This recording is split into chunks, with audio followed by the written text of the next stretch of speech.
ବିଶୁଦ୍ଧ ପାନୀୟ ଜଳ ଯୋଗାଇ ଦେବାକୁ ଅଭିଯୋଗ କଲେ ବାହାଡ଼ାପୋଷି ଗ୍ରାମବାସୀ। ସରକାର ଲୋକଙ୍କୁ ପାନୀୟ ଜଳ ଯୋଗାଇ ଦେବା ପାଇଁ ବିଭିନ୍ନ ଯୋଜନା କାର୍ଯ୍ୟକାରୀ ହୋଇଛି, କିନ୍ତୁ ଗ୍ରାମବାସୀମାନେ ପାନୀୟ ଜଳ ଟିକେ ପାଇବାକୁ ଟହଳ ବିକଳ ହେଉଛନ୍ତି। ପାନୀୟ ଜଳ ଯୋଗାଇ ଦେବାକୁ ଲକ୍ଷ ଲକ୍ଷ ଟଙ୍କାର ପ୍ରକଳ୍ପ ନିର୍ମାଣ କରିଛନ୍ତି, କିନ୍ତୁ ବିଭାଗୀୟ ଅଧିକାରୀ ଓ ପ୍ରଶାସନିକ ଅବହେଳା ଯୋଗୁଁ ଏବେ ମଧ୍ୟ ବିଭିନ୍ନ ଅଞ୍ଚଳରେ ପାନୀୟ ଜଳ ପାଇଁ ଲୋକେ ଡହଳ ବିକଳ ହେଉଛନ୍ତି। सेहीपरि देवगढ़ जिला बारकोट ब्लॉक बलंडा ग्राम पंचायत अंतर्गत बाहाड़ापसी भंडारी साहि 15 ରୁ 16 परिवार बसवास करती।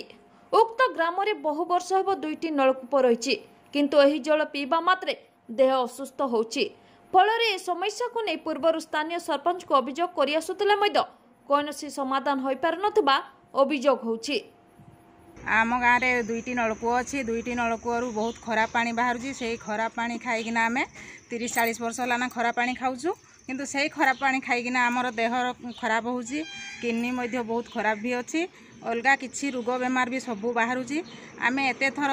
सरपंच को जाइकिना अभियोग करवापर हेले भी सरपंच किसी आमको दायित्व नेले ना से तेणुक आमर ये जो खाऊ जो पानी टिक से पानी टिक लगी आम बहुत दूर जाइकिना आणुचु से धुरिया पानी टिक जो जाऊँ आनी बहुत कष्ट भी आसूची से लगी आमको खाइबा भल पानी टिके आमको आम सबुदिने पानी लगी असुविधा पाऊँ बोली स्थानीय सरपंच को भी केते थर अभियोग करूँ आउ बीडीओ सार को भी अभियोग कर लिखित नलकूप लुहा पानी बाहर आम सबुदिने खराब पानी पीलु आम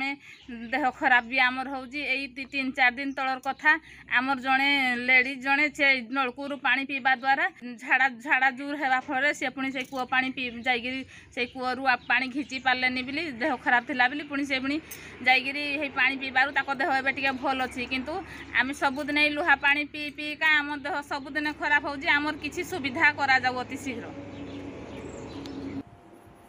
देवगढ़ जिला बारकोट ब्लॉक पुष्पांजलि बेहरा रिपोर्ट सोनी ओडिया।